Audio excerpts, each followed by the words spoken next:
నమస్కారం. ఈరోజు లంకా దినకర్ గారు 20 సూత్రాల కార్యక్రమం అమలు అని చెప్పేసి అటు వికసిత భారత్ అండ్ స్వర్ణాంధ్ర మొత్తానికి సంబంధించేసి ఈ 20 సూత్రాల కార్యక్రమానికి అమలుకు సంబంధించి ఆయన చైర్మన్. ఆయన మాట్లాడిన ఒక వీడియో చూసా, బాబ్బా ఏమన్నా క్లారిటీని అనిపించింది. నేను జగన్ టాపిక్లు ఇన్డెప్త్లో టచ్ అని చెప్పే కదా, బట్ ఈయన టచ్ చేసిన విధానం చూసారా? Simply super. జగన్ ఏమన్నాడు, క్యాపిటల్ అనేది రాష్ట్రానికి సంబంధించి ఎక్కడ మెన్షన్ చేయలేదు, రాజ్యాంగంలో వచ్చేసి ఓన్లీ కంట్రీ క్యాపిటల్ ఉందన్నారు కదా, నిజమే. కానీ ఇంకో నిజం ఏంటి, అది స్టేట్ సొంతం కాదు, సెంట్రల్ సొంతం కాదు, అండ్ కాంగ్రెస్ లిస్టులో కూడా ఉండేది కాదు. అది పార్లమెంట్లో డిసైడ్ చేస్తారు. అది ఆ మనిషికి తెలియలే. ఇంక ఇటువంటి చాలా ఉన్నాయి. ఏమంటాడు, నేను 3 క్యాపిటల్స్ పెడితే డెవలప్మెంట్ కోసం చంద్రబాబు చెడగొట్టాడు అన్నాడు. 3 క్యాపిటల్ బిల్ ఎక్కడ ఆమోదం అయిందండి? 3 క్యాపిటల్ బిల్ జగన్మోహన్ రెడ్డి హయాంలో ఆమోదం పొందిందా? వైజాగ్లో కనీసం ఒక రోజాన వెళ్ళి ఈ మనిషి ఉన్నాడా? క్లియర్గా హైకోర్టుని కర్నూలు తరలిస్తావా అని అంటే లేదు, హైకోర్టు అమరావతి అని చెప్పింది జగన్మోహన్ రెడ్డి కదా. చెప్పండి. అమరావతి రైతులను మోసం చేస్తూ నానా రకాల వాళ్ళని ఇబ్బంది పెడుతూ చివరికి వాళ్ళకి కోర్టులకు వెళ్తే ఆ కోర్టులు ఇదే జగన్మోహన్ రెడ్డి కదా. లేదు అమరావతి రాజధాని ఆడావిడ చేసినాడు. సో ఇలా చాలా ఉన్నాయి. అవన్నీ కూడా అద్భుతంగా చెప్పున్నారు లంకా దినకర్ గారు. ఆ వీడియో అటాచ్ చేసి చూడండి, దయచేసి అందరికీ షేర్ చేయండి. ప్రింట్ అండ్ ఎలక్ట్రానిక్ మీడియా మిత్రులకి నమస్కారం. మార్చ్ 28, 2026 శనివారం ఆంధ్రప్రదేశ్ చరిత్రలోనే చారిత్రాత్మకం. అమరావతి ఆంధ్రప్రదేశ్ రాజధానిగా చట్టబద్ధత కోసం తీర్మానాన్ని ప్రవేశపెట్టడం జరిగింది. ఆ తీర్మానాన్ని ఏకగ్రీవంగా ఎవరైతే సభ్యులు హాజరయ్యారో అందరూ కూడా బలపరిచి, ముఖ్యమంత్రి చంద్రబాబు నాయుడు గారు ప్రవేశపెట్టిన తీర్మానాన్ని బలపరిచి ఆ తీర్మానాన్ని కేంద్ర ప్రభుత్వం దగ్గరికి పంపించడం జరిగింది. ముఖ్యంగా రాజధానికి సంబంధించి విభజన చట్టంలో ఉన్నటువంటి ప్రతిష్టంభన, సెక్షన్ 5 సబ్సెక్షన్ 2లో ఉన్నటువంటి ప్రతిష్టంభన ఏదైతే ఉందో దాన్ని సవరించాలి అని రాష్ట్ర అసెంబ్లీ తీర్మానం చేసి పంపించినటువంటి నేపథ్యంలో ఈరోజు గౌరవ ప్రధానమంత్రి నరేంద్ర మోడీ గారి యొక్క నేతృత్వంలోని కేంద్ర ప్రభుత్వం, కేంద్ర హోంమంత్రి అమిత్ షా గారి సారథ్యంలో పార్లమెంట్లో ఏపీ రీఆర్గనైజేషన్ యాక్ట్, ఆంధ్రప్రదేశ్ పునర్వ్యవస్థీకరణ చట్టానికి ఏ సవరణలు అయితే రాష్ట్ర ప్రభుత్వము ప్రతిపాదిస్తూ తీర్మానాలు పంపించిందో ఆ తీర్మానాన్ని వాస్తవ రూపం దాల్చేటటువంటి విధంగా ఆ సవరణలను మొత్తానికి తీసుకుని వాళ్ళ లోక్సభలో అన్ని ఆమోదం తెలపటం. ఆమోదం తెలిపినటువంటి ప్రతి ఒక్క సభ్యునికి కూడా ధన్యవాదాలు తెలియజేస్తూ, ముఖ్యంగా ప్రధానమంత్రి నరేంద్ర మోడీ గారికి, హోంమంత్రి అమిత్ షా గారికి కృతజ్ఞతలు తెలియజేస్తా ఉన్నాం. ఈరోజు ఒకసారి కనుక మనం గమనించినట్లయితే, ఏదైతే అమరావతి రాజధాని అనేటటువంటి అంశంలో ఒక ప్రతిష్టంభన తీసుకువచ్చినటువంటి 2019-24 మధ్యన ఏదైతే చట్టంలో ఉన్నటువంటి ఆ అంశాలు ఏవైతే ఉన్నాయో వాటికి అవసరమైన సవరణలు చేసి మంచి మార్గంలోకి తీసుకువెళ్లవలసినటువంటి రాష్ట్ర ప్రభుత్వం, నాటి రాష్ట్ర ప్రభుత్వం జగన్మోహన్ రెడ్డి గారు 3 ముక్కల ఆటాడి ఏ విధంగా కోర్టులో కూడా ఆయన శృంగభంగం పొందారో మనందరికీ తెలుసు. ఇవాళ పార్లమెంట్లో ఏదైతే అసెంబ్లీ ఆమోదించినటువంటి తీర్మానం ఏదైతే ఉందో దాన్ని పార్లమెంట్లో ప్రవేశపెడితే ఆ బిల్లుకి ఏదైతే ఇట్లాగా అమెండ్మెంట్ కావాల్సినటువంటి బిల్లుని పెట్టి అమెండ్మెంట్ చేసి చట్ట సవరణ చేస్తే గ్యాస్ట్రిక్ ట్రబుల్ ఉందేమో జగన్మోహన్ రెడ్డి గారికి. మొత్తం కూడా ఆయన మనసులో ఉన్నటువంటి విషయాన్ని మొత్తాన్ని కూడా మరొకసారి ఈ రాష్ట్రం మీద ఉన్నటువంటి విషయాన్ని చిమ్మారు. ఆయన స్వాగతిస్తారేమో, కనీసం గతంలో చేసినటువంటి తప్పుల్ని సవరించుకుంటారేమో అనుకుంటే ఆయన తద్విరుద్ధంగా ఈరోజు ఒకవైపు పార్లమెంట్లో అసెంబ్లీలో చేసిన తీర్మానానికి ఆమోదం తెలుపుతూ పార్లమెంట్లో అవసరమైన సవరణలు చేస్తున్న నేపథ్యంలో అదే సమయంలో వచ్చి ఇంకా మళ్ళీ ప్రజల్ని మాయ చేయాలి, మభ్యపెట్టాలి, అబద్ధాలు అసత్యాలతోటి ఏ విధంగా ప్రజల్ని మభ్యపెట్టాలని ప్రయత్నం. ఈయన పరిపాలనలో 2019-24 మధ్య ప్రజలు ఒక అనుభవాన్ని చూశారు. ఇంకా ఈయన మాటలు నమ్మేటటువంటి పరిస్థితి వాళ్ళ స్పష్టంగా లేదు ఆంధ్రప్రదేశ్లో అని నేను తెలియజేస్తా ఉన్నాను. అసెంబ్లీలో చేసినటువంటి డ్రామా అంటాడు తీర్మానాన్ని. ఏమాత్రము కనీస అవగాహన ఉన్నా, లేకపోతే అవగాహన ఉన్న వ్యక్తుల ద్వారా సమాచారాన్ని తెప్పించుకొని జ్ఞానాన్ని పెంచుకునేటటువంటి పని జగన్మోహన్ రెడ్డి చేయలేదని స్పష్టంగా కనపడతా ఉంది.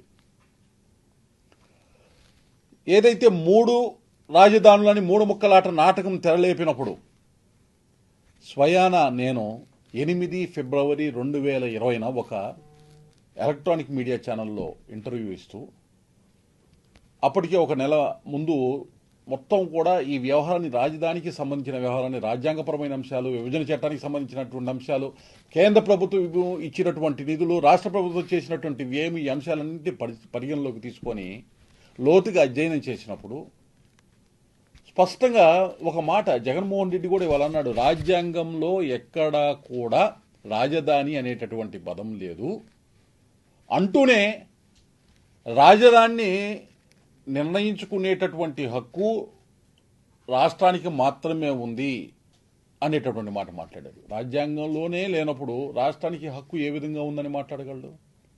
అంటే రాజ్యాంగాన్ని అర్థం చేసుకోవటంలో జగన్మోహన్ రెడ్డి పూర్తిగా విఫలమయ్యాడు.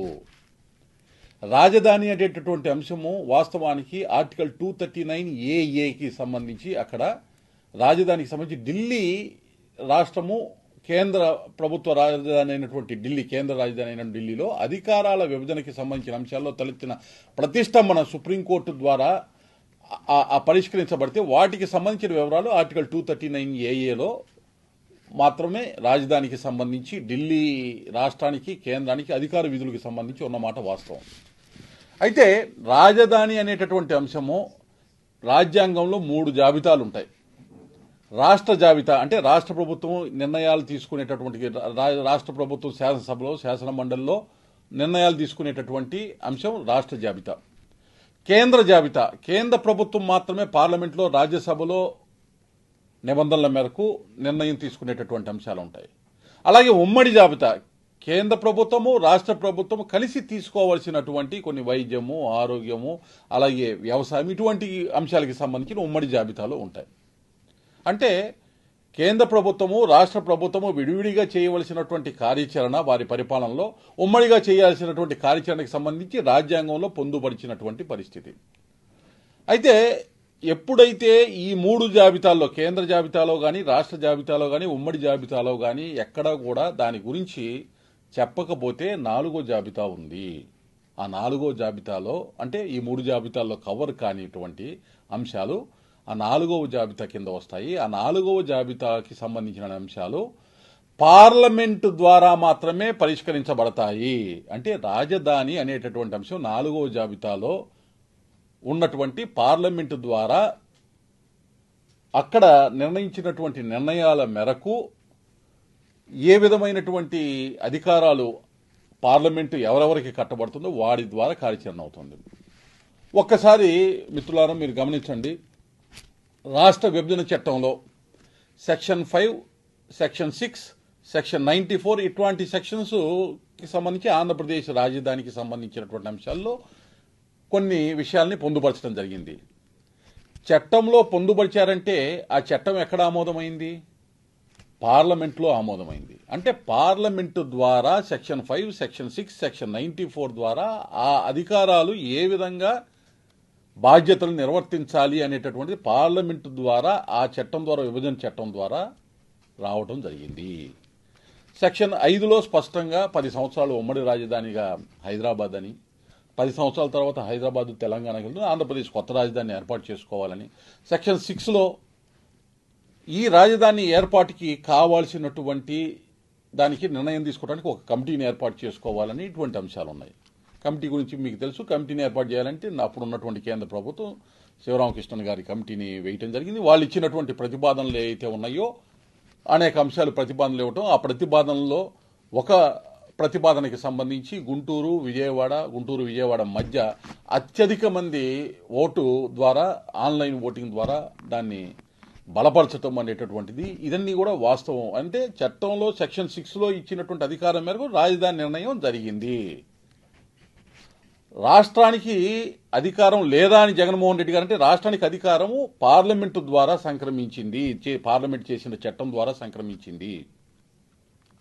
పార్లమెంట్లో చేసిన సెక్షన్ 5 ఏదైతే ఉందో దానిలో ఉన్నటువంటి ప్రతిష్టంభన ఇబ్బందికరంగా ఉన్నటువంటి పరిస్థితుల్లో, ముఖ్యంగా సెక్షన్ 5 సబ్సెక్షన్ 2కి సంబంధించినటువంటి ఇబ్బందికరంగా ఉన్నటువంటి ప్రతిష్టంభన ఏదైతే ఉందో ఆ అంశాన్నే వాళ్ళ సవరణ, ఏ చట్టము అయితే పార్లమెంట్ ద్వారా వచ్చిందో ఆ చట్టానికి సవరణ చేయాలంటే పార్లమెంటే చేయాలి, అసెంబ్లీ చేయలేదు. ఆ మాత్రం జ్ఞానం కూడా లేనటువంటి వ్యక్తులు ఇక్కడ ముఖ్యమంత్రిగా రాష్ట్రానికి పనిచేశారా? స్పష్టంగా ఒక ప్రొసీజర్ ప్రకారము అప్పుడు 3 రాజధానులని 3 ముక్కలు ఆటాడినప్పుడు కూడా ఇప్పుడు నేను చెప్పినటువంటి నిబంధనల మేరకే రాష్ట్రానికి ఆ పవర్ లేదు, ఇలా చేయటానికి లేదు. రాష్ట్రానికి పవర్ రావాలంటే మళ్ళీ చట్టం ద్వారా పార్లమెంటు ద్వారానే ఆ అధికారాన్ని ఇచ్చేటటువంటి అవకాశం ఉంటుంది. కానీ ఇష్టరీతిన ఇక్కడ రాష్ట్రంలో చేయటానికి లేదు కాబట్టి 3 ముక్కలాట ఆగింది. ఇవాళ ఒక విషయాన్ని స్పష్టంగా ప్రతి ఒక్కరు గుర్తించాలి. ఈ రాష్ట్రానికి సంబంధించి ఎదురైనటువంటి అవరోధాలు, అంతరాయాలు ఏవైతే ఉన్నాయో రాజధాని నిర్మాణానికి సంబంధించి ఇవి కేవలం మానవ కల్పితము, జగన్మోహన్ రెడ్డి అనేటటువంటి ఒక విపత్తు కల్పించినటువంటి నష్టము మాత్రమే. మరి అనేక రాష్ట్రాలు ఏర్పడినాయి. ఛత్తీస్గఢ్ ఏర్పడింది, జార్ఖండ్ ఏర్పడింది, ఉత్తరాఖండ్ ఏర్పడింది. ఇటువంటి రాష్ట్రాల్లో ఎక్కడా లేని ఇబ్బంది ఆంధ్రప్రదేశ్లోనే ఎందుకు వచ్చిందంటే ఇంత దౌర్భాగ్యమైనటువంటి, ఇంత నీచంగా, ఇంత నికృష్టంగా ఆలోచించేటటువంటి పాలకులు, పార్టీలు, అధికారాలు మారుండొచ్చు, అటువంటి పరిస్థితులు ఉన్నటువంటి అంశాలు ఆ రాష్ట్రాల్లో ఎదురు కాలేదు. ఇటువంటి రాజ్యాంగంలో కూడా 4వ జాబితా కింద దాన్ని వదలటానికి కారణం ఏంటంటే భవిష్యత్తులో ఇటువంటి ఇబ్బందులు, ఇటువంటి వ్యక్తులు ముఖ్యమంత్రులు లేకపోతే ఇటువంటి వ్యక్తులు అధికారంలోకి వచ్చి ఈ విధంగా రాష్ట్రాలని నాశనం చేస్తారని రాజ్యాంగ నిపుణులు ఆ రోజున వారు ఆలోచించకపోవచ్చు. మిగతా రాష్ట్రాల్లో నేను చూసిన ఛత్తీస్గఢ్ రాష్ట్రానికి నేను వెళ్ళటం జరిగింది, పర్యటించడం జరిగింది. అక్కడ నయా రాయ్పూర్లో అక్కడ రాజధాని నిర్మాణానికి సంబంధించి ఆ ప్రాంతానికి అటల్ నగర్ అని పెట్టారు, అటల్జీ నగర్ అని చెప్పి పెట్టారు. అంటే అటల్ బిహారీ వాజ్పేయి గారు ఆ రాష్ట్రాన్ని ఇచ్చినటువంటి దానికి స్మారకంగా ఆ పేరుని పెట్టడం జరిగింది. మరి ఆంధ్రప్రదేశ్లో జగన్మోహన్ రెడ్డి గారు వ్యవహరించినట్టు అక్కడ ప్రతిపక్షాలు, విపక్షాలు వ్యవహరించలేదు. ఎందుకంటే ఏ రాష్ట్రంలో కూడా ఒక రాజధానిని నిర్మించుకోవటము లేకపోతే ఒక ప్రాంతాన్ని అభివృద్ధి చేసుకోవటం అనేటటువంటిది రాజకీయంగా ఎన్ని రకాల విరోధాలున్నా, ఎన్ని రకాల అభిప్రాయ భేదాలున్నా రాజకీయంగా మాట్లాడతారు. కానీ అభివృద్ధి నిరోధకులుగా ఎప్పుడూ కూడా మారరు. మిగతా రాష్ట్రాల్లో ఆ పరిస్థితి ఇక్కడ మాత్రమే ఉత్పన్నమైంది. ఈరోజు స్పష్టంగా ఏదైతే ఇవాళ ఒకసారి మనకు కనుక గమనించినట్లయితే రాజ్యాంగంలో లేదు, ఓన్లీ సీట్ ఆఫ్ గవర్నెన్స్ అని మాత్రమే ఉందని చెప్పేటటువంటి ముఖ్యమంత్రిగా రాష్ట్రానికి పనిచేసినటువంటి జగన్మోహన్ రెడ్డి గారు మాట్లాడుతున్నారంటే 4th లిస్ట్, ఇందాక నేను ఏదైతే చెప్పానో కేంద్ర జాబితా, రాష్ట్ర జాబితా, ఉమ్మడి జాబితా, 4th లిస్ట్ ఒకటి ఉంది అనేటటువంటి దాన్ని, ఈ అంశాలు కవర్ కాని అంశాలన్నీ కూడా ఆ 4th లిస్టులో వచ్చేవాటిని పార్లమెంటు ద్వారా మాత్రమే పరిష్కరించబడతాయి అనేటటువంటి అంశాన్ని, మరి అది ఎవరు కూడా ఆయనకి న్యాయ నిపుణులు కానీ, న్యాయ కోవిదులు చెప్పలేదా, రాజ్యాంగ నిపుణులు చెప్పలేదా, లేకపోతే చెప్పినా కానీ ఆదమరిచి ప్రజల్ని మభ్యపెట్టేటటువంటి ప్రయత్నం చేస్తున్నాడా అనేటటువంటి అనుమానం వస్తూ ఉన్నాయి. ఇవాళ 5 ఏళ్లు, ఇప్పటికి 7 ఏళ్లు ముఖ్యమంత్రిగా చంద్రబాబు నాయుడు గారు ఉన్నారు. దీన్ని ఎంతవరకు అభివృద్ధి చేశారు, అమరావతిని ఎంత కట్టారని అంటే ఒక సెల్ఫ్ సస్టైనబుల్ ప్రాజెక్టుగా అమరావతిని ప్రారంభించి ఒక ఘాటి మీదకి తీసుకొచ్చే సమయంలో ఒక ఉపద్రవంలాగా ఆ రోజు జరిగినటువంటి రాజకీయ సమీకరణంలో ఆ రోజు జరిగినటువంటి కొన్ని అంశాల వల్ల అధికారంలోకి వచ్చినటువంటి జగన్మోహన్ రెడ్డి గారు 5 సంవత్సరాలు ఏం చేశారని అంటే ప్రతి ఒక్కరికి తెలుసు. వచ్చిన మొదటి రోజు నుంచి అమరావతిని ఏ విధంగా విచ్ఛిన్నం చేయాలి, ఏ విధంగా అమరావతిని బూచిగా చూపించి మిగతా ప్రాంత ప్రజల్ని ఈ ప్రాంతం నుంచి డీకనెక్ట్ చేయాలి, ప్రాంతాల వారీగా ప్రజల మధ్య వైరుధ్యాన్ని పెంచాలి అనేటటువంటి ఒక్క అంశం మీదే ఆయన పనిచేశారు. దానికి ఆ యొక్క పాలన అనుభవాన్ని చూసినటువంటి ప్రజలు 2024లో ఏ తీర్పు ఇచ్చారు అనేటటువంటి అంశాన్ని కూడా గుర్తు చేసుకోవాలి. ఈరోజు ఇంకా ఆ తప్పు నుంచి, గతంలో చేసినటువంటి తప్పు నుంచి బయటికి రాకుండా చట్టాలు ఇట్లా తీర్మానాలు చేస్తే, ఇట్లా చట్టాన్ని మారిస్తే మేము ప్రభుత్వంలోకి రామా, మేము మార్చలేమా అని అంటే ఏ విధమైనటువంటి మానసిక స్థితి ఇది? అందుకనే అసలు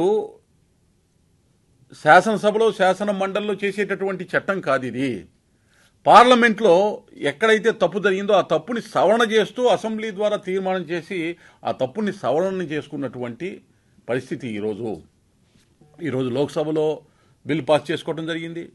నెక్స్ట్ రాజ్యసభలో కూడా ఆ యొక్క బిల్ని పాస్ చేసుకొని, ఏదైతే అమెండ్మెంట్స్ని పాస్ చేసుకొని, మనం ఏ తీర్మానాన్ని అయితే ఇక్కడి నుంచి పంపించామో ఆంధ్రప్రదేశ్ నుంచి, ఆ తీర్మానానికి అనుగుణంగా చట్టానికి కావాల్సినటువంటి విభజన చట్టానికి సవరణలు జరుగుతూ ఉంది అనేటటువంటి విషయాన్ని జరుగుతుంది. అమరావతి సెల్ఫ్ ఫైనాన్స్ అని అంటే ఒకవైపు కేంద్ర ప్రభుత్వ సహాయ సహకారం, ఒకవైపు రాష్ట్ర ప్రభుత్వం చేయగలిగినటువంటి కాంట్రిబ్యూషన్ ఏదైనా ఉంటే భూ సమీకరణకి సంబంధించి ఏదైతే ల్యాండ్ పూలింగ్ సిస్టమ్ ద్వారా దాన్ని తీసుకొచ్చామో అది ఆంధ్రప్రదేశ్ రాష్ట్ర ప్రభుత్వము ఎఫర్ట్, దానికి సంబంధించినటువంటి కౌలుకి సంబంధించి కానీ ఏదన్నా దానికి సంబంధించినటువంటి పేమెంట్స్కి సంబంధించి రాష్ట్రం తీసుకునేటటువంటి చర్యల ద్వారా ఆ యొక్క చెల్లింపులు జరగటము.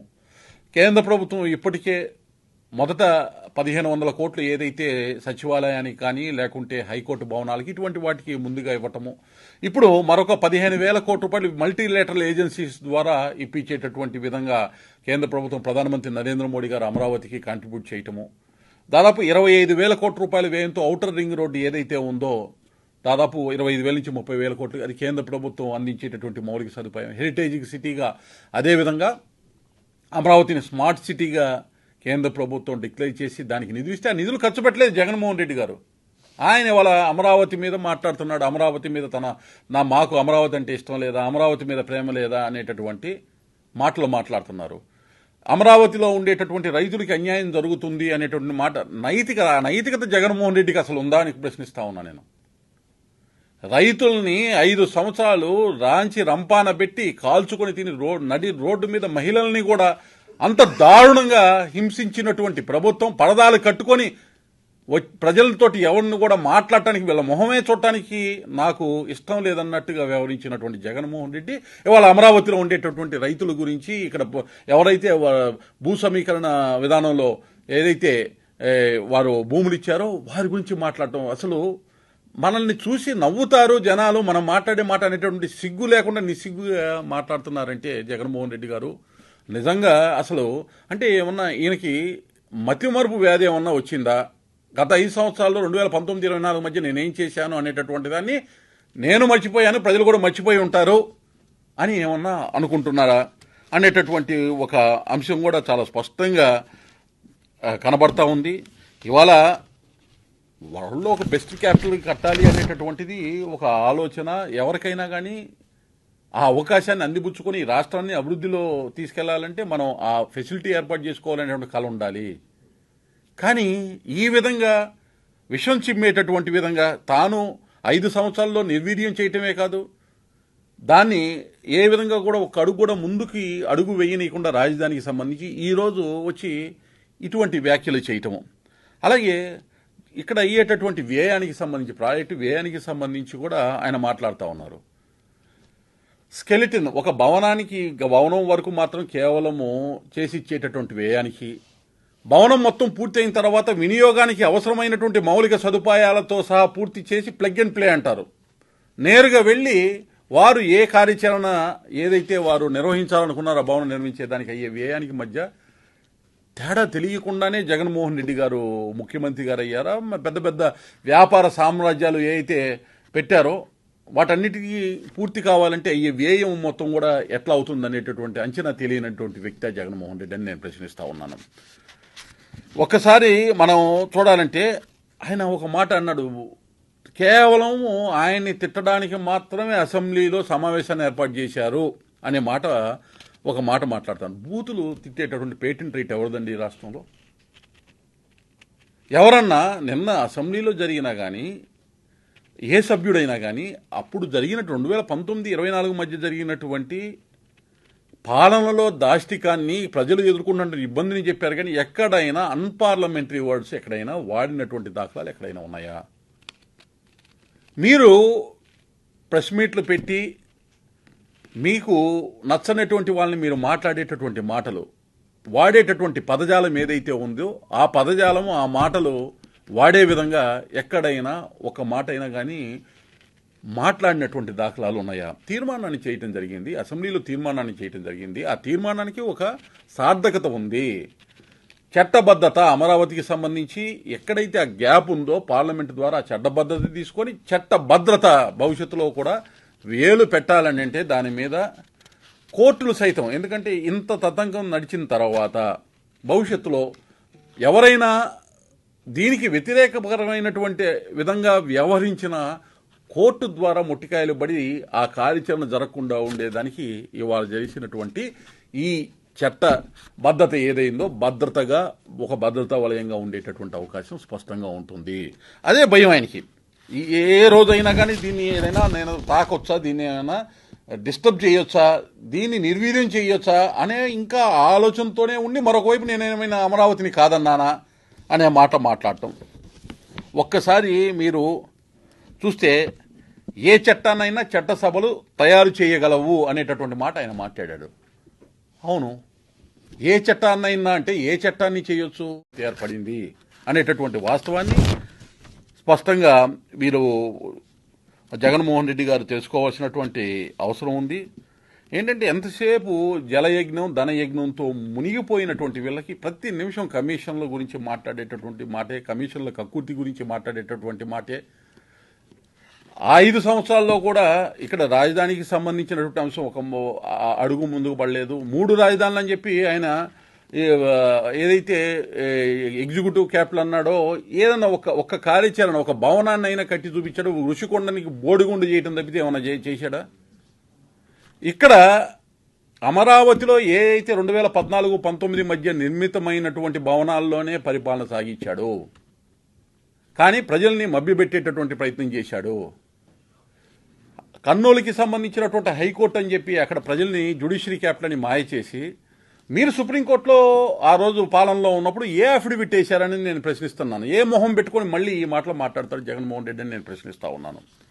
ఒక్కసారి మీరు గనక గమనించినట్లయితే ఏంటంటే మళ్ళీ ఏ హామీ కూడా పూర్తి చేయలేదు అనేటటువంటి సూపర్ 6కి సంబంధించి కూడా ఆయన మాట్లాడాడు. ఒక్కసారి మీరు చూసినట్లయితే ఏ అంశమైనటువంటి తల్లి దీవెనికి సంబంధించి కానీ, ఎన్టీఆర్ వైద్య సేవకి సంబంధించి కానీ, అన్న క్యాంటీన్లకి సంబంధించి కానీ, మహిళా స్త్రీ శక్తికి సంబంధించినటువంటి అంశాలకు కానీ, పూర్తయినటువంటి గృహాలకి సంబంధించి కానీ ఏ విధంగా కార్యాచరణ చేసుకొని ముందుకు వెళ్తున్నాము గడిచిన 21 నెలల్లో అనేటటువంటి దాన్ని స్పష్టంగా దాదాపు 65 లక్షల మందికి 4,000 రూపాయలు, 10,000 రూపాయలు, 15,000 రూపాయలు ఆయా కేటగిరీల మేరకు పెన్షన్ ప్రతి నెల 1వ తారీఖున ఇస్తున్నటువంటి పరిస్థితి వాళ్ళు స్పష్టంగా ఉంది. ఆర్థికంగా ఇబ్బంది ఉన్నా ముందుకు వెళ్తున్నటువంటి పరిస్థితి. ఒక అబద్ధం ఎట్లా చెప్తాడంటే ఈయన అబద్ధం నోరు తెరిస్తే అబద్ధం. 36,000 కోట్ల రూపాయలు ఉద్యోగస్తులకి బకాయిలు ఉన్నాయి. ఎవరి పాలనలో ఉన్నాయి? 2024 నాటికి ప్రభుత్వాన్ని జగన్మోహన్ రెడ్డి పెట్టి బయటికి వెళ్లే నాటికి 36,000 కోట్ల రూపాయల బకాయిలు ఆయన వారసత్వంగా ఇవాళ ఉన్నటువంటి డబుల్ ఇంజిన్ సర్కార్ నెత్తి మీద వేసినటువంటి పరిస్థితి. 21 నెలలలో 14,000 కోట్ల రూపాయల వరకు ఇప్పటి వరకు వివిధ రకాల అంశాల్లో ఉద్యోగస్తుల బకాయిలను తీర్చినటువంటి ప్రభుత్వం ఇవాళ ఉన్నటువంటి డబుల్ ఇంజిన్ సర్కార్ ఏదైతే ఉందో 14,000 కోట్లు. జగన్మోహన్ రెడ్డి గారు అబద్ధాలు చెప్పేటప్పుడు కూడా కొన్ని దానికి ఒక హద్దు ఉండాలి. ఎవరిని రెచ్చగొట్టాలనుకున్నారు? ఈ 14,000 కోట్లు జీపీఎఫ్కి సంబంధించి ఎంప్లాయీస్కి సంబంధించినటువంటి సొమ్ము, వాళ్ళు దాబెట్టుకున్నటువంటి సొమ్ము ఏదైతే ఉందో దాన్ని మింగేశావు వాళ్ళకి ఇవ్వకుండా. ఆ జీపీఎఫ్కి సంబంధించి రెగ్యులరైజ్ చేయడం జరిగింది. నువ్వు ఆపిన జీపీఎఫ్ని రాష్ట్ర ప్రభుత్వం ఇవ్వటం జరిగింది. అలాగే ఏపీ జిఎల్ఐ ఇన్సూరెన్స్కి సంబంధించినటువంటి దానిలో కూడా ఏదైతే ఉందో రాష్ట్ర ప్రభుత్వం ఎవరెవరికి ఇవ్వాలో వాళ్ళందరికీ కూడా ఇప్పటి వరకు రెగ్యులరైజ్ చేయడం జరిగింది. అలాగే సిపిఎస్కి సంబంధించి రాష్ట్ర ప్రభుత్వం ఉద్యోగస్తుల కాంట్రిబ్యూషన్తో పాటు రాష్ట్ర ప్రభుత్వం కాంట్రిబ్యూషన్ చేయాల్సింది నువ్వు చేయకుండా ఎగ్గొడితే 3,250 కోట్ల రూపాయలు వరకు ఇవాళ రాష్ట్ర ప్రభుత్వం డబుల్ ఇంజిన్ సర్కార్ ముఖ్యమంత్రి చంద్రబాబు నాయుడు గారు దాన్ని పే చేయటం జరిగింది. ఇది ఇలా మెడికల్ బిల్స్కి సంబంధించి రియంబర్స్మెంట్ నువ్వు ఆపేసావు, పైసా ఇవ్వలేదు. ఇవాళ మొత్తం కూడా క్లీన్ చేయటం జరిగింది.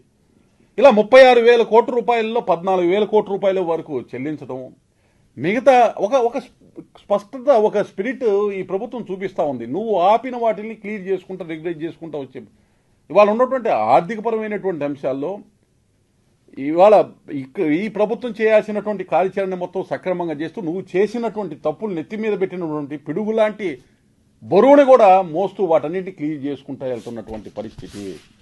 మిగతా వాళ్ళకి పెండింగ్కి సంబంధించి కూడా తప్పనిసరిగా రాబోయే కాలంలో వాటిని కూడా పూర్తి చేయడం జరుగుతూ ఉంది. అబద్ధాలు ఏ విధంగా చెప్తున్నాడు అనేటటువంటి దానికి నేను స్పష్టంగా ఆ వివరణ ఇవ్వదలుచుకున్నాను. అంతేకాదు ఒకసారి ప్రజలందరూ కూడా గమనించాల్సినటువంటి అవసరం ఉంది. రాష్ట్రానికి సంబంధించి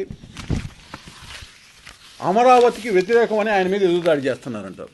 అసలు అమరావతి మీద దాడి చేసిందే జగన్మోహన్ రెడ్డి, అమరావతిలో ఉండేటువంటి ప్రజల మీద దాడి చేసింది జగన్మోహన్ రెడ్డి, రైతులకి సంబంధించి రైతులు ఎవరైతే ఉన్నారో వారి హక్కుల మీద దాడి చేసింది జగన్మోహన్ రెడ్డి, రాష్ట్రంలో ఉండేటటువంటి ప్రతి పౌరుడి యొక్క హక్కులు భంగం కలిగేటటువంటి విధంగా దాడి చేసిన వ్యక్తి జగన్మోహన్ రెడ్డి. ఆయన వచ్చి ఇవాళ అమరావతి మీద నేను దాడి చేస్తున్నానా అనేటటువంటి మాట మాట్లాడుతూ అమరావతికి ఎవరూ వ్యతిరేకం కాదు, కానీ అది సాధ్యమవుతుందా అంటే నువ్వు అబద్ధాలు చెబుతూ అసత్యాలను వల్లవేస్తూ నేను వ్యతిరేకం కాదంటూనే వ్యతిరేకత, తీర్మానం చేసి తీసుకొస్తే ఆ తీర్మానానికి నువ్వు అనుకూలమైతే తీర్మానం పెట్టినప్పుడు అసెంబ్లీకి నువ్వు ఎందుకు రాలేదు? ఇవాళ ఆ తీర్మానాన్ని ఆధారంగా చేసుకుని పార్లమెంట్లో సవరణలు చేస్తుంటే ఆ సవరణలకి మద్దతు ఎందుకు తెలపలేదు? వచ్చి ఈ ప్రెస్ మీట్ పెడతారా ఇవాళ? అంటే దాని అర్థం ప్రజలకి చాలా స్పష్టంగా తెలుస్తూ ఉంది ఈయన యొక్క వ్యవహార శైలి, మానసిక స్థితి ఏ విధంగా ఉంది అనేటటువంటి దాన్ని. అట్లాగే ఆయన హైదరాబాదు, చెన్నై, బెంగళూరు లాంటి మెట్రో నగరాలతో సరితూగేటటువంటి విధంగా విశాఖపట్నాన్ని తీర్చిదిద్దాలనేటువంటి నా కళను నిర్వీర్యం చేశారు. అసలు ఈ డబుల్ ఇంజిన్ సర్కారు ఏం చేస్తుంది అనేటటువంటి దాన్ని అన్న ఈ 21 నెలల్లో కనీసం దృష్టి పెట్టాడు. ఎందుకంటే ఆయన బెంగళూరులో ప్యాలెస్కి వెళ్ళిపోతున్నాడు, తర్వాత 3 నెలలకు 2 నెలలకు నెలకు ఒకసారి వచ్చి తను రాసుకున్న స్క్రిప్ట్ చదివి వెళ్ళిపోతా ఉన్నాడు. విశాఖ ఇండస్ట్రియల్ కారిడార్ శ్రీకాకుళం నుంచి కోనసీమ వరకు పెట్టి దానిలో డాటా సెంటర్ని తీసుకురావటం అయితేనేమి, కాగ్నిజెంట్ వంటి సంస్థను తీసుకురావటం అయితేనేమి, హైడ్రో పవర్కి సంబంధించినటువంటి సంస్థలు తీసుకురావటం అయితేనేమి, ఆయిల్ రిఫైనరీకి సంబంధించిన సంస్థలు తీసుకురావటం అనేది, మిట్టాల్ స్టీల్ ప్లాంట్కి సంబంధించి లక్షల కోట్ల రూపాయల పెట్టుబడులు తీసుకొచ్చింది ఏ రీజన్కి? మరి జగన్మోహన్ రెడ్డి గారు ప్రభుత్వంలో ఉన్నప్పుడు ఇవన్నీ ఎందుకు రాలేదు? మరొక వైపు అమరావతి దగ్గర నుంచి నెల్లూరు వరకు అమరావతి ఇండస్ట్రియల్ కారిడార్ రీజన్గా ఇవాళ తీసుకోవడం జరిగింది. ఈ రీజన్లో కూడా బీపీసీఎల్, రామాయపట్నము, ఇండోసెల్కి సంబంధించి ఇటువంటి పెట్టుబడులు ఏ అయితే ఉన్నాయో అవన్నీ కూడా రావటము, అలాగే ఏదైతే మచిలీపట్నం పోర్టుకి దగ్గరలో ఉండేటటువంటి పరిశ్రమలకు సంబంధించిన దృష్టి పెట్టి వాటిని అభివృద్ధి చేసే కార్యాచరణ తీసుకోవటం. మూడవది తిరుపతి ఇండస్ట్రియల్ రీజన్ కారిడార్ కింద రాయలసీమ ప్రాంతం మొత్తాన్ని కూడా తీసుకోవటం. ఇప్పటికే ఓర్వకల్లుకి సంబంధించినటువంటి ఇండస్ట్రియల్ హబ్ని కేంద్ర ప్రభుత్వ సహాయ సహకారాలతో పూర్తి చేయటం, కోపర్తి ఇండస్ట్రియల్ కారిడార్ని కూడా రాయలసీమ ప్రాంతంలో డెవలప్ చేయాలి. ఇవన్నీ మరి జగన్మోహన్ రెడ్డి గారి ప్రభుత్వం ఎందుకు రాలేదండి? అంటే సమగ్ర అభివృద్ధి కేవలం అమరావతి చుట్టూతో బూచి చూపించేటటువంటి జగన్మోహన్ రెడ్డి గారు యావత్ 28 జిల్లాలు ఏ రోజు అయితే ఉన్నాయో ప్రతి జిల్లాని కవర్ అవుతూ ఇండస్ట్రియల్ కారిడార్స్ని ఏర్పాటు చేసి కేంద్ర ప్రభుత్వ ఆమోదంతో విశాఖ ఇండస్ట్రియల్ కారిడార్ రీజన్కి సంబంధించి అభివృద్ధితోటి ముందుకు వెళ్తూ అదే స్ఫూర్తితో మిగతా 2 కారిడార్లు తీసుకొని ముందుకు వెళ్తుంటే అభివృద్ధి పదంలో అన్ని ప్రాంతాలు ముందుకు తీసుకెళ్లాలనే ఆలోచనతో డబుల్ ఇంజిన్ సర్కార్ వెళ్తా ఉంటే అమరావతిని చూపిస్తే ఇంకెంతకాలం ప్రజల్ని విడగొట్టి నువ్వు ప్రాంతాల వారీగా చలిమంట కాచుకుంటావు, రాజకీయ చలిమంట కాచుకుంటావు అనేటటువంటి ప్రశ్నని నేను వేస్తా ఉన్నాను.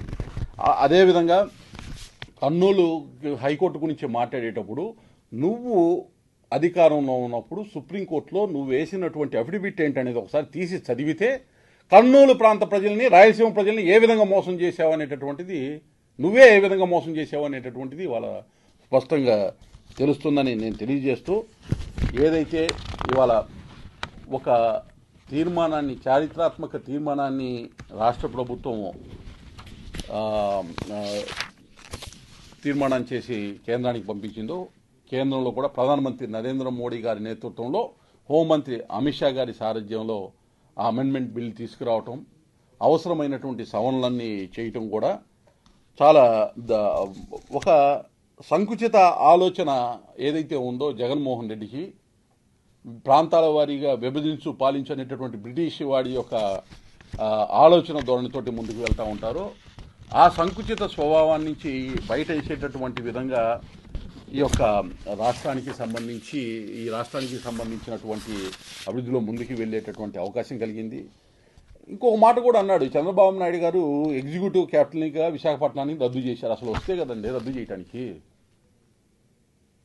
జగన్మోహన్ రెడ్డి గారు అసలు అది వస్తే కదా అది కుదరదు అని కోర్టులో చెప్పిన తర్వాత నువ్వు తెచ్చినటువంటిది నిర్ణయం అనేటటువంటిది రాజ్యాంగ వ్యతిరేకమైనటువంటి ఆలోచన అనేటటువంటి దాంతో కోర్టు నిలుపుదల చేసిన తర్వాత అసలు నువ్వు పెట్టని రాజధానికి రద్దు చేసేటటువంటి పరిస్థితి అసలు ఎట్లా ఉత్పన్నమవుతుందండి?